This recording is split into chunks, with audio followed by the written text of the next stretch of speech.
Yo, what's up? This your boy, Home Team Brandon Leak. Always checking in with my homeboy, Naughty Dread. You gotta listen to Naughty Dread till the day you're dead, and that way you make sure you get your information fed.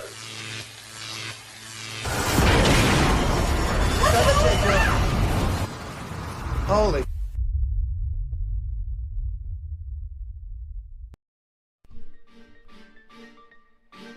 Cool it. Rockin'. Jude. Call people for me, cause I'm on fire. Always getting high, smoking la la la. Big rims on my car, so I'm sitting in the sky. 3 bad bitches with me, that's my nice.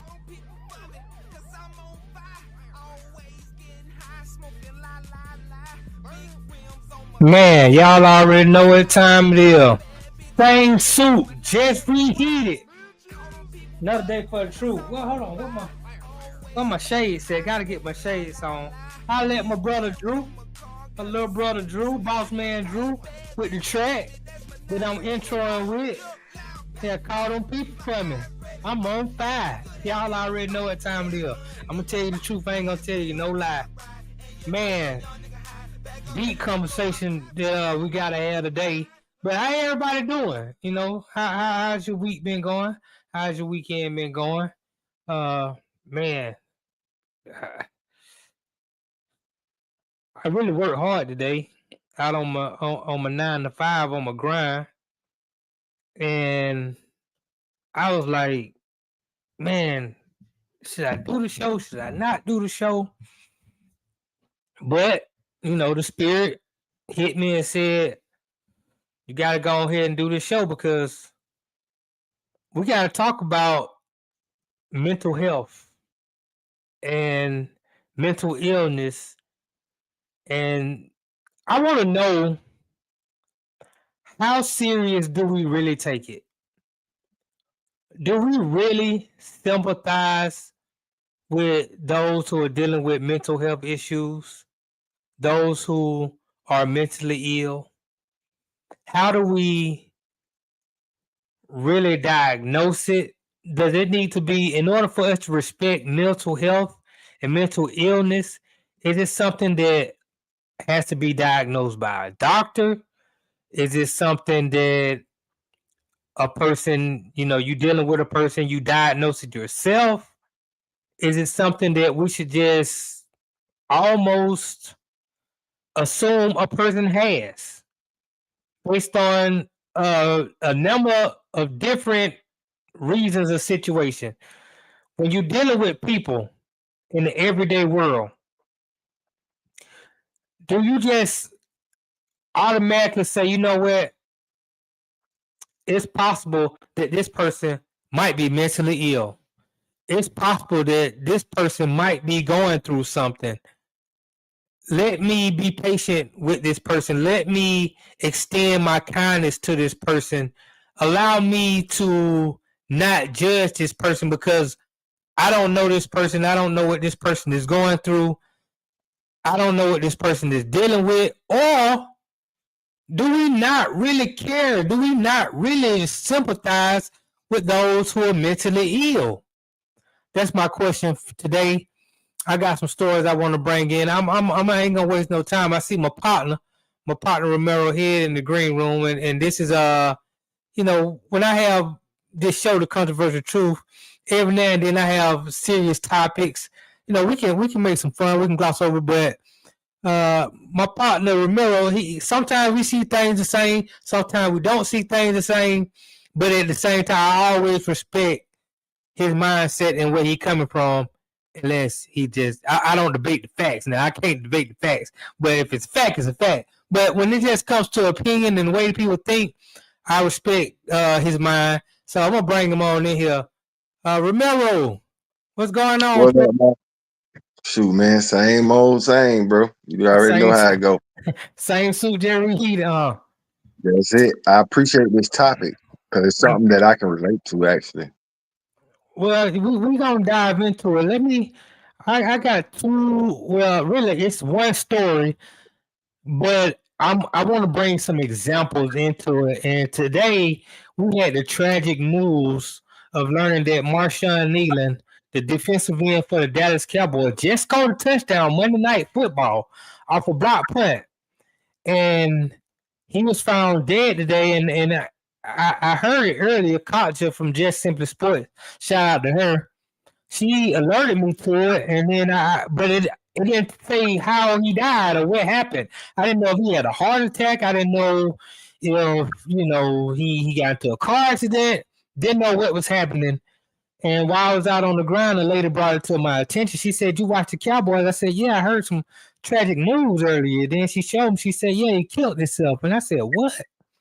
He's just 24 years old. He said, "Yeah, he was running from the police." And then when she told me he was running from the police and all that type of thing, my mindset immediately went to they killed him and said he killed himself. That was what my mind went to. But as I continued to delve into the story and read the reports, it appears that he may have been suffering from some sort of mental illness at a young age, 24 years old. Now, he was a football player. He played high school, probably played college, and they're finding out that a lot of these athletes are getting CTE, and they ain't even played no pro football at all. So my question is, because and I'm gonna get to you. Let me kind of frame my question, because we saw Lacey earlier this year. He was supposed to be a drafted player. He killed himself out there. He had got into a little incident that they was accusing him of something that he didn't do. And I always had this feeling, and I'm just being honest and open and transparent because I want to have this conversation, a serious conversation. If somebody killed themselves, most of the time I usually have little to no sympathy. I mean, if you can't sympathize for yourself, then how am I supposed to sympathize for you? If you off yourself, then it's hard for me to sympathize for you. But as I was saying that to myself earlier today, I paused and I asked myself, should I have sympathy for somebody who off themselves if they're dealing with mental health illness? Does the mental health illness have to be diagnosed by a doctor for me to take it seriously? Or could it just be something like family members knowing? Or should I just automatically sympathize for people, period? Because I don't know what they're going through and what kind of mental place they're in. Remember, tell me what's your opinion about this story with Marshawn Kneeland, and how do you feel about someone's taking their life in general? Well, I'm going to start with the latter part of the question first. I really do have mixed emotions when it comes to people killing themselves, because on one hand, I'm saying, well, they made a choice. So should I feel bad for someone who made a choice? And typically these are conscious, cognitive people. And so I'll automatically in my mind go to, okay, he made a choice or she made a choice, or however the scenario goes. Now, to get to the second part, when we talk about mental illness, because I actually was diagnosed with a mental illness when I was in the service. And so I understand that what is going on oftentimes when it comes to mental illness. So first of all, I'll just say what I was diagnosed with. I was diagnosed with borderline personality disorder, and an explosive disorder. I forgot what they call it, explosive something disorder. Anyway, so what I came to find out later as I started to discover who I am, I later found out what that really was me not being in control of my brain, my mind, which is what controls every part of you, your body. Your brain controls your body. So it'll control your mouth, everything that's happening. Your brain is pretty much in control.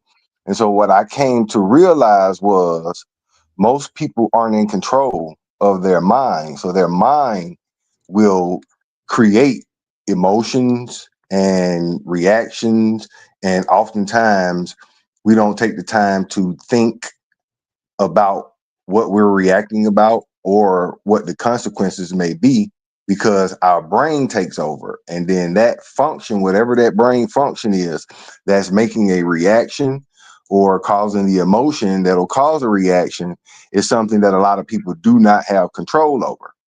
So as I began to learn myself, who I am, and to understand that, wait a minute, it's my brain that's in control. When I have these intermittent explosive uh, outbursts, it's because my emotions are very high and I just want to react. And it can be very explosive. And so, but what I had to realize was, hey, that's me allowing my brain, my mind to control my body, and it may be controlling my body in a way that I'm not in control of, meaning the understanding person, the cerebral person who has the cognitive uh, understanding of the world and things around him and consequences and all that stuff. So once I began to realize, hey, I need to control my mind, because my mind is going to control my body. And my body is what gets me in trouble when I'm reacting certain ways. If I'm being explosive because of anger or emotions or whatever the case is. Right. And so I'm not a doctor now. I don't want anybody who's listening to me think that I'm prescribing or anything, because I'm not.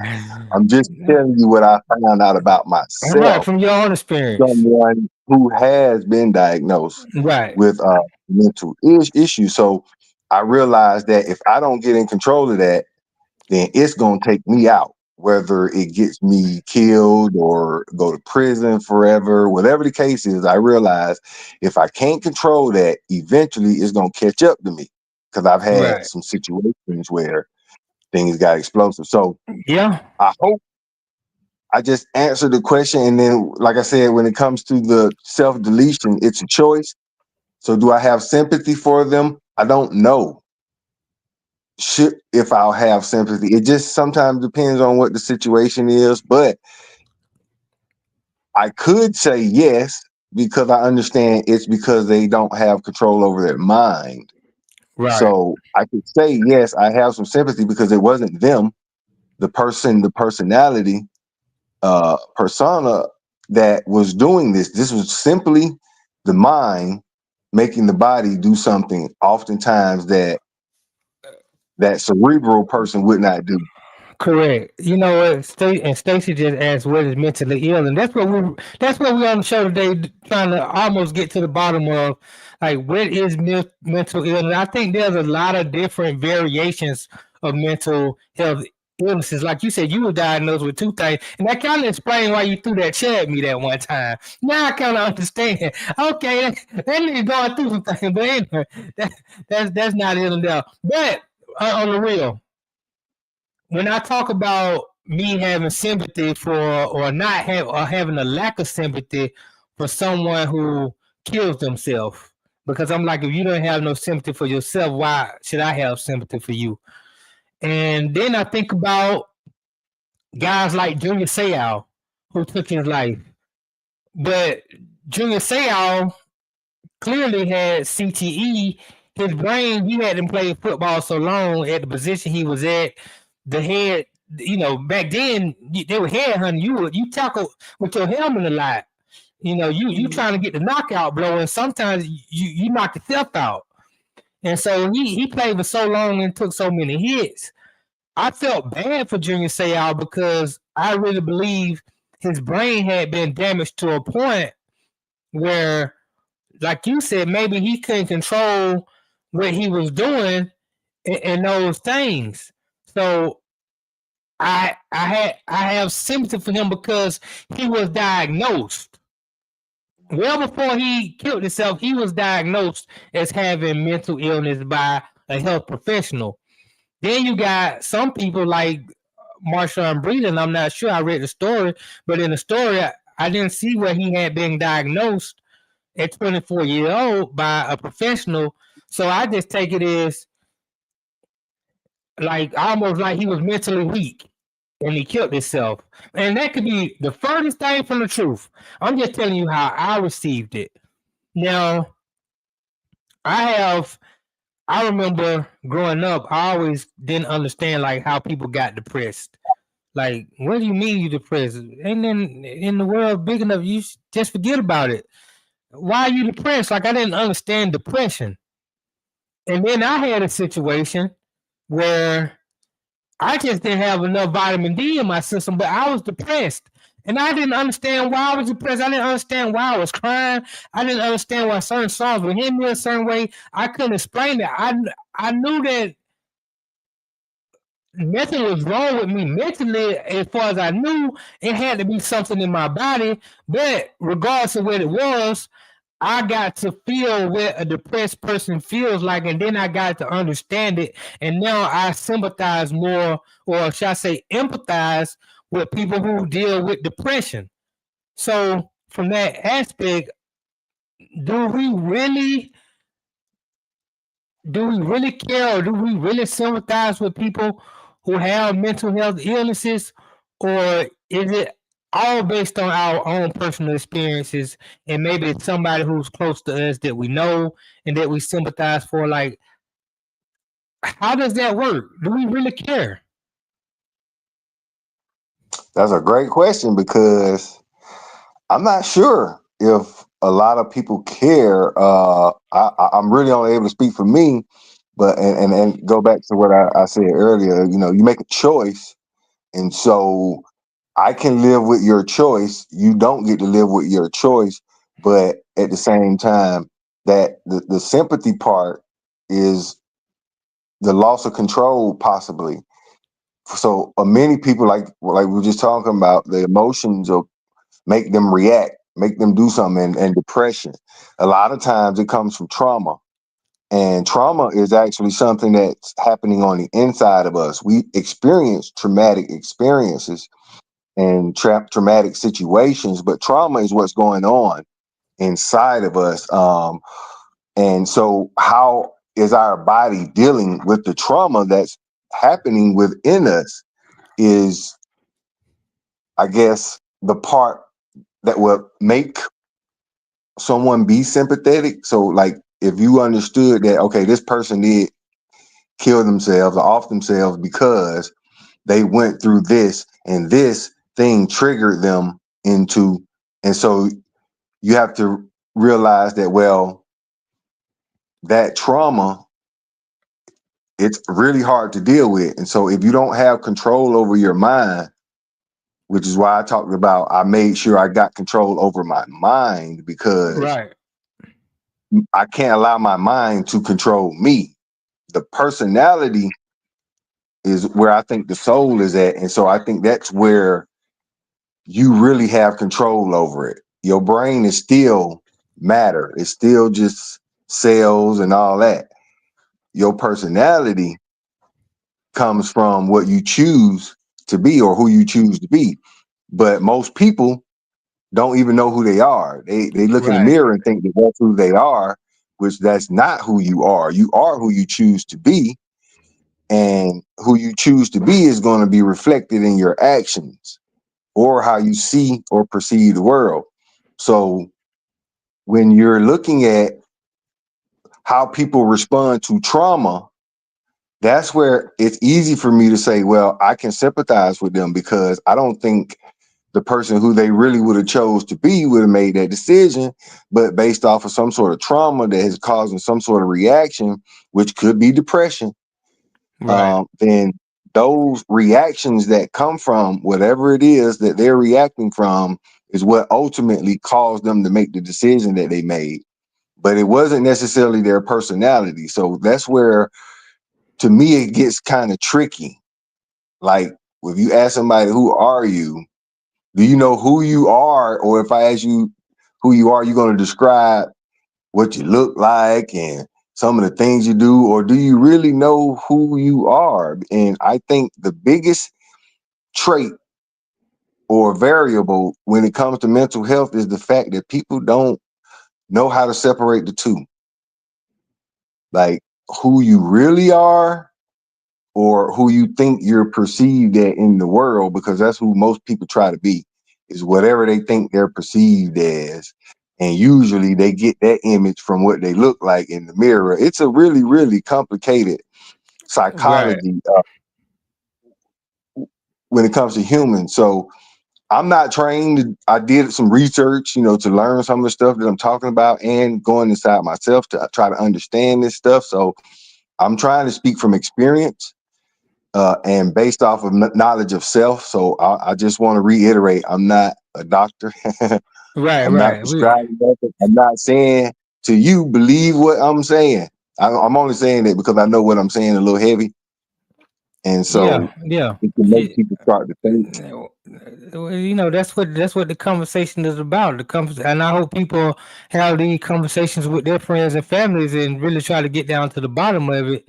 Um, here's Stacy. She says I was diagnosed with anxiety and stress, and they call that mentally ill. That's what I'm saying. Like it could be so many different things that they can say, or you could be diagnosed with that would say you're dealing with some sort of mental illness. And I know that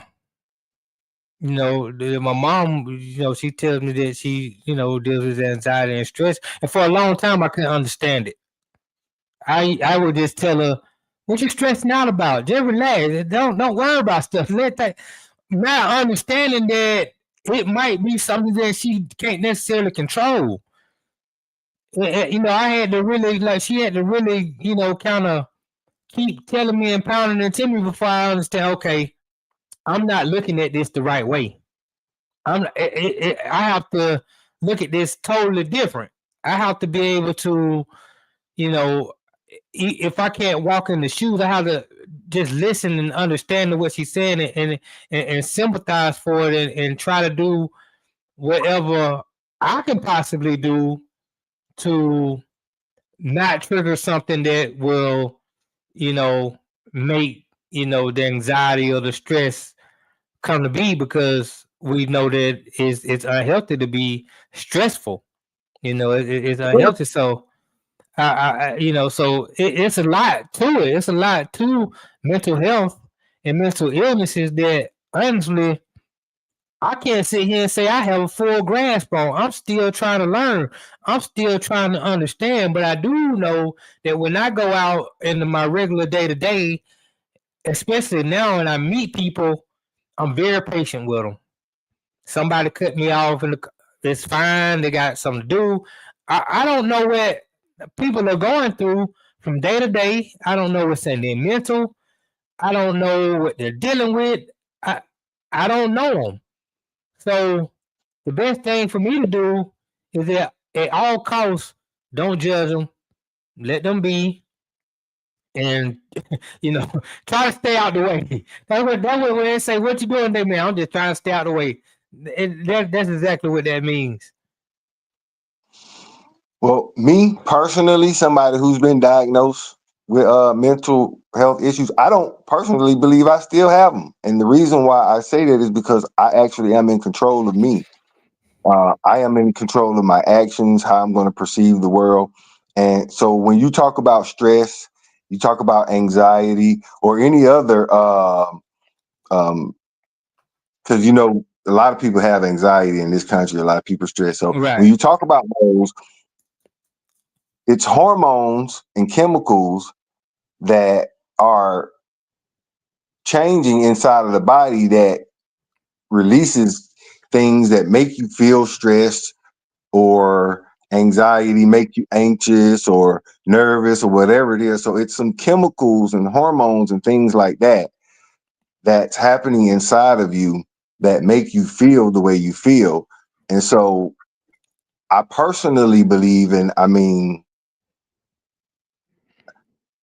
I'm not uh I'm a stoic dude, but I'm not a philosopher. But I do believe, because I study stoicism, I do believe your outlook on life, your outlook on the world, and your ability to turn a negative into positive, for example. So someone may say, I'm stressed because of work. Well, if you can look at it in a way where I may be stressed because of work, it's getting on my nerve. But if you can think about the millions of people who are looking for jobs, or the millions of people who don't have the opportunity to have jobs. So if you could turn your negative into a positive and change the outlook, a lot of times the way you look at the world is going to make you feel the way you feel. And so Right. stress really is producing a feeling of, drainage or fatigue or the anxiety or, angry, whatever it is, it's causing a feeling. Well, how do you reverse whatever feelings is you're feeling that are being caused by this stress and this anxiety? Well, in my mind, this is just personally what I believe from studying Stoicism. If you can change the way you look at things, then you can really change your experience on life. And that change will oftentimes, give you that control that you need, that you can either release the stress or anxiety, or you can get away from it by just flipping whatever it is that you're dealing with, flipping it to a positive outlook. Right, right. I kind of agree with that. That's kind of, I didn't know I was stoical, practice stoicism, but that's how I pretty much go by day. It's a lot of things I can complain about that just ain't right, that I would like to be better, but I try to look at on the positive things and understanding that it could be worse. It could be You know, worse. it could be a lot worse. I'm reading this story back to the Marshawn Kneeland. I'm reading this story, and it says this is according to the Dallas Morning News.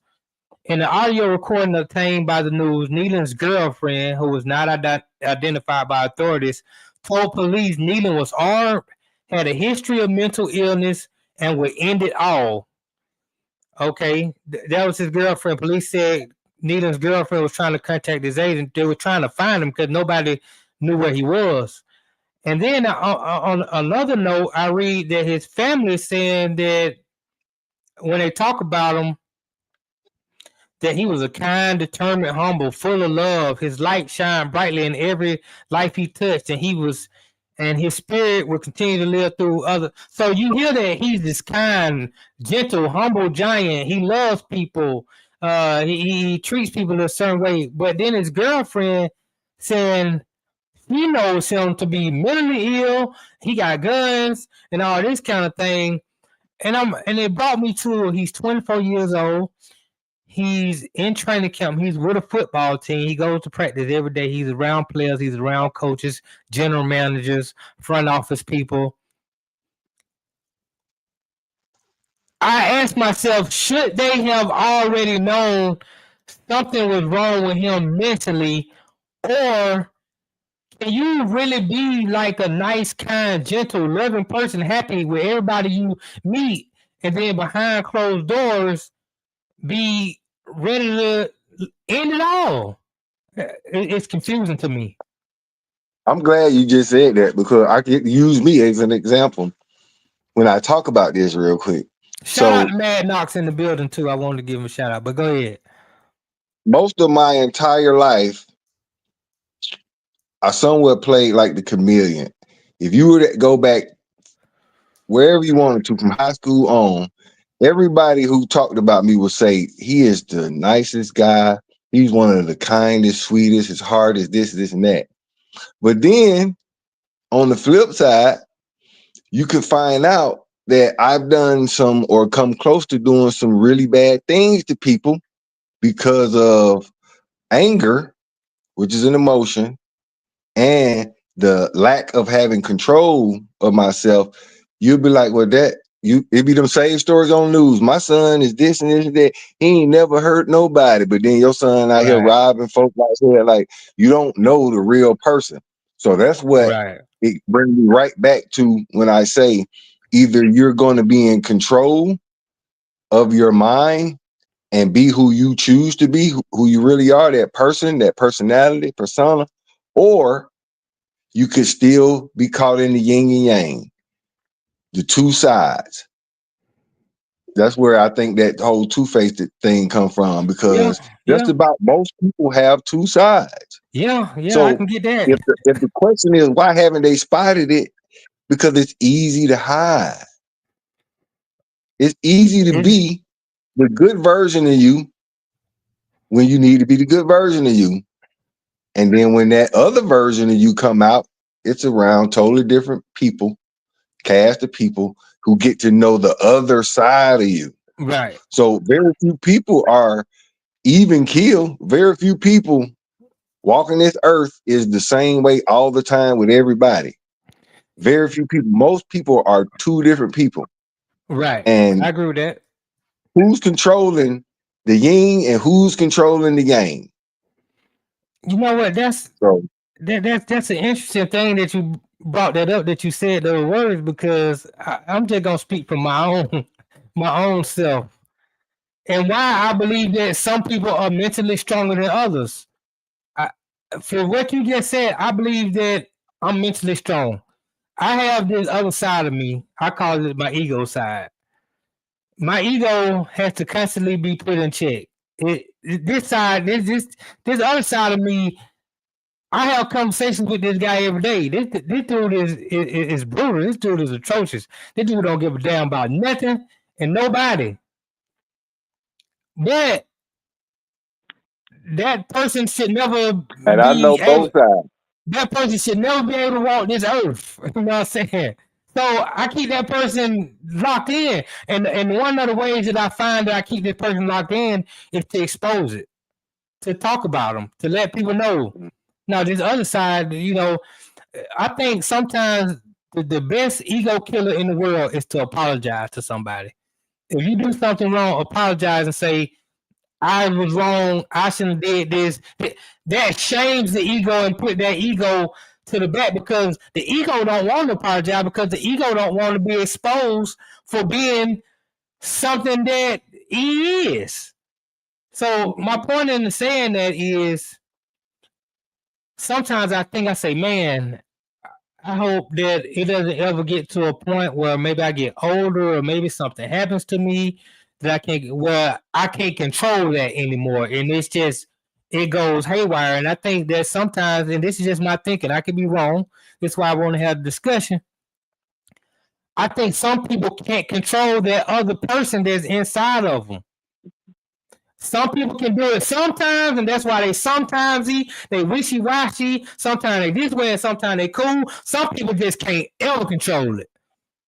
And you might sometimes be like, man, he was a nice guy, but then most people know him. No, he's not. He's a terror of the earth. And so I just don't know. This is something that, through experience and talking to other people, I'm trying to gather, I'm trying to learn, I'm trying to process, so that I can sympathize with people who are dealing with things when I might not be able to recognize it. Yeah. So I think it's a good side and a bad side to everybody, but it's one person controlling it, unless you allow the other person to control it. But it's really just one you. A lot of us just don't know how to control that bad side of us, that side of us that'll risk it all, be dangerous, or mistreat somebody, or whatever the case is. Some of us don't know how to control that bad side, so we let the emotions do it. We let the reaction come from the bad side. But yeah, that's what I believe. Like that. That's why I said the yin and yang, like the good and the bad side of you. Like, you control both of them if you try to be in control and you understand that you're in control. But if those two things, if both versions are in control of you whenever the time is right, then you don't actually have control. It's really your brain that's controlling it all. You know? Well, that's where I was. You said something earlier about trauma, and I do believe that past trauma has a lot to do with, I don't know, I for lack of a better word, I call them demons. That that quote unquote bad side that's going through some things that feels like a certain kind of way is, I just use myself as an example. I think I've always been a happy person. I always wanted to be happy, but I also was angry. I had reasons. I'm not just dive into them all day, but I was angry coming up, and that anger, I wanted to lash out. I wanted to get that anger out, and I was, for the most part, was able to hold it in, but sometimes I wasn't able to hold it in because I wanted people to feel me. I wanted somebody to understand that I got this pain going on. And as I grew older and able to understand more of me, like you said, understanding who you are, I've been able to say, okay, I understand where that's coming from. I understand why sometimes in my head, I be like, what's up, old pussy ass nigga, just for no reason in my head. Talk to nobody, but I kind of understand, okay, that come from a hurt place. That come from being angry. That come from me wanting to lash out for whatever reasons it was that I was angry.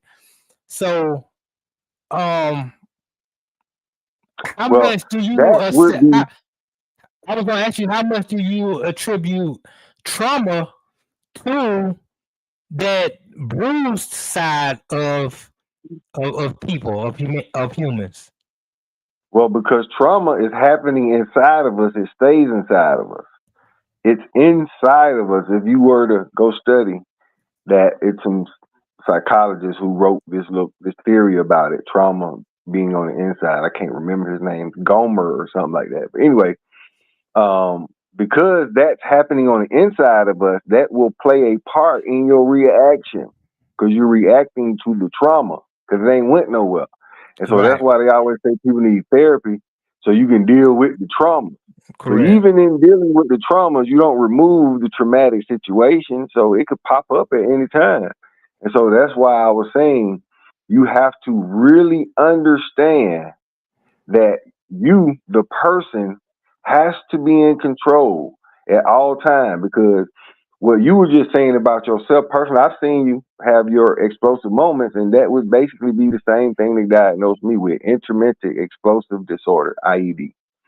So it's when you have a reaction that's so violent or so loud or so extreme.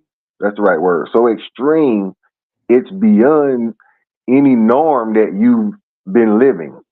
It becomes extreme. So when you have those moments, you just said it, you've gotten to understand where it comes from. So now you can control it better.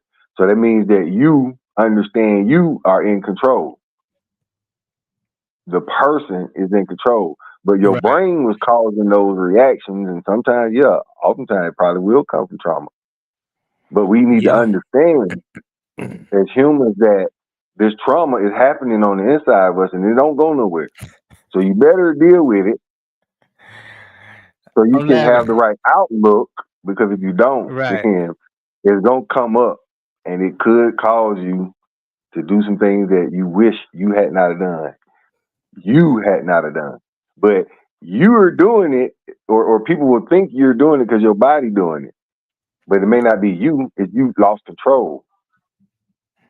Because you allowed the brain and the reactions and the trauma to take over the body and cause the body to do all these, whatever it is. This reaction is. So let me, and I'm laughing at this comment in the chat about this person named Pamela. And I don't know. I personally think I've met Pamela a few times, but maybe I didn't want to meet Pamela. But that's not here nor there. Look, that brings me to this story that I'm about to read now. 5 months, and this is according to CBS Sports. 5 months after authorities in Miami-Dade, Florida, issued a warrant for the arrest of former NFL star Antonio Brown for attempted murder with a firearm, the Super Bowl winning pass catcher is in custody. Police say Brown was extradited from Dubai to the United States to face trial, according to the Miami Herald. Now, Brown was involved on May 16th altercation following a celebrity boxing event in Miami. Several videos from the incident circulated on social media. Antonio Brown says that they were trying to rob him of his chains, and then I saw him, in the fight with some guys, and then he went and got a gun. He chased them, but I don't know if he shot. I don't know what happened. I know he was detained that same night by the police. He gave a statement, and then they let him go. It was water under the bridge. Now all of a sudden, and they want Antonio Brown to face attempted murder charges. Now, I personally think they're picking on Antonio Brown, but my whole point of bringing this story up is Antonio Brown be wilding out. We all know Antonio Brown be wilding. I like him, but I like him for football reasons. I think he's the second best wide receiver I've ever seen. I'm not trying to debate that with nobody right now. That's just my personal opinion. But Antonio Brown, most believe that he's suffering from some sort of mental health illness. And even though many people, if not most people, believe that he's suffering from some sort of mental health illness, possibly from playing football and getting hit in the head a few times, people don't seem to sympathize with Antonio Brown at all. They just say he's wild, he's a nutcase, he's crazy. There's no sympathy for Antonio Brown whatsoever. Now, the guy who supposedly got into the altercation with Antonio Brown, I was listening to him speak earlier, and he says that Antonio Brown actually was trying to fight him, and then the fight broke out. Antonio Brown swung first, and they got in the fight, and the guy asked him, he said, well, what would make him just come and swing on you? You think he just did this for no reason? Then the guy said, well, I kind of was jabbing at him about something he did earlier in the past to me about how, he was a sucker for doing it. So a person who you believe is suffering from mental health illness, you did something intentionally to trigger that person. That brings me back to the question that this show topic is about. Do we really care and or sympathize with people who have mental health issues, whether they're diagnosed by a professional or we diagnose them based on their actions in life? Do we really care?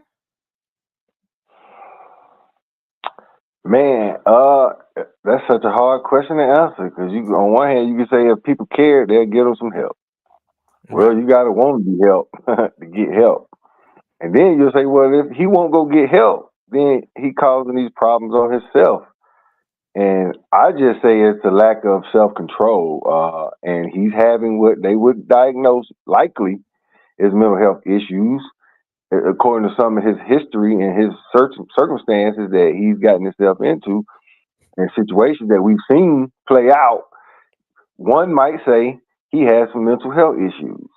Now, until I hear him say it, I don't know. Okay, I'm probably gonna let you get. So if somebody who may be dealing with health issues, but if they don't say for themselves, they don't diagnose themselves as having mental health issues, then we shouldn't take it seriously. Like, I just don't understand. Like, if somebody has serious, deep mental health issues, they might not even want to. I know, but they might not want to even believe that they dealing with something. Their mind is just telling them whatever their mind is telling them, that they finding that this is right and this is wrong, and he did this to me, and I should act this way, when everything that person is thinking could be the furthest thing from the truth. Yeah. Well, all I can say is until you know, you don't know. So we speculating, I guess, that he has mental health issues. I personally believe he does, but I also don't really believe that. Hold on, but that's the thing. I don't believe it. That's right for them to continue to diagnose people with mental health issues. What I think they should be doing is teaching people about being in self-control, which is understanding you and understanding you in control, kind of like what I had been talking about this whole time. Like, until you get control of your brain, until you choose to be who you want to be, you're just gonna be wilding out. So somebody like him, I'm sure he didn't live some traumas. You know where he from? Right, Florida. right, right, Wild, wild Florida, man. I believe down in Dade County, man. I know about Dade County, man. It's turned right. up down there. If that's where he's from, I I think he believe from he is. what But they call Liberty City or whatever. yeah, I believe that's down in Miami, Right, Dade County, right, if I'm not right, mistaken. But I just know you when you come up rough and you've had some rough experiences, you living with this. right. They say you are the sum of your experiences. So you believe that's who you are based off your experiences. And if your life full of trauma, I then agree. that pain is gonna be poured on the other people unless you can get it in check. And that's gonna require you having control, which is gonna require you having understanding and some other things like so until you know you don't know, and so he's going to continue to be out of control until either someone teaches him how to get in control, or if Yeah, he can get diagnosed so he can understand, hey, I need to work on this or I need to do something about it. So right. it's such a difficult question for me to talk about because I kind of understand or look at things a little different from the average person. They'll look at it from science, and I look at it more from a philosophy. And if you can live by a certain philosophy, then you can overcome mental health issues, which I think is just a ripoff. That's just I mean, allowing people to be no, out of control. no. I think, Not all people, I'm saying in a lot of cases, they're just right. ripping people off, allowing them to be out of control instead of really getting them to get in control. Well, see, this is where I'm I'm confused because I really don't know. I do believe that therapy might be a good thing for a lot of people. I do believe that a lot of definitely black people in America are dealing with some sort of mental health issues because you you come up Trauma. in a system that tells you to be everything except for who you were designed to be by the most high universe. You were designed to be a human being who love people, who eat, but you're in the capitalist society that says in order for you to make it, you might have to do some things that go way against your moral compass. But that's what you have to do. And I think there's a struggle mentally for a lot of us when we come up. So we deal with all sort of mental traumas that we carry with us from from our youth on up.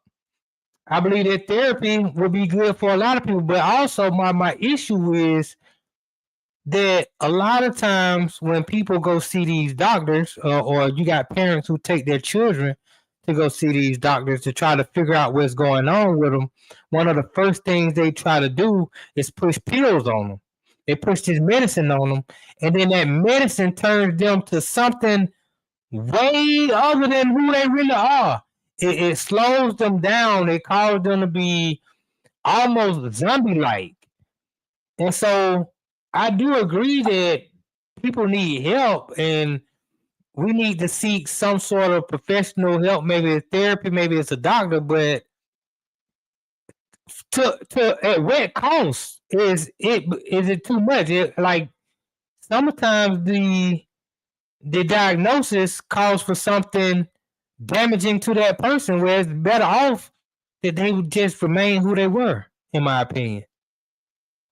See, I'm a little bit against doctors because I think the problem, the answer to the problem is a little different. I think the doctors aren't solving any problems; they just diagnosing people. And medicine isn't rooted in any sort of foundation. Like it's just there to treat something. But what I believe we're missing is people aren't built on the foundation, whether it's a philosophy or religion. I don't believe there's enough people that study religion or, whether it's the Bible, Quran, whatever it is, that can build a foundation on how you should move as a human being versus most people nowadays in society just living based off of societal norms. Well, societal norms aren't exactly built around the foundation of righteousness in any kind of way. It's just built off trying to make things fair. It's not really built off righteousness. So until we get our foundation as humans on how we should try to live, then I don't think anything's going to solve the problem. Doctors aren't going to do it. They're just going to prescribe you medicines that are going to change chemical balances inside of your body that are going to make you act a certain way based off of those chemical reactions. So I don't think that's the answer. I think you got to have a foundation, a core set of values and Right. everything in order to live a certain type of way. Plus, you need understanding of self. So if Right. you're not self-aware, in self-control, then you're just gonna live societal norms, and societal norm makes it look like it's normal for people to do dumb shit, Yeah. Right. go crazy, Exactly. go off. Right. That looks like what societal norm is, So Right. I don't think until we fix that problem or get people grounded in a way where they can be fundamentally righteous, as Yeah. humans, then I don't think mental health going I anywhere. I think yeah, I often say because I believe that's impossible because we have so many people on the planet that and you have so many different ideals and philosophies that some people it'll never get it. You talking about living in the country, just the United States alone, where most people philosophy is let me get as much money as I can, Mhm. and they don't have any moral standards. Their character is low, and what you kind of find out is this young man, Marshawn Kneeland, he was in the NFL. Young man, 24.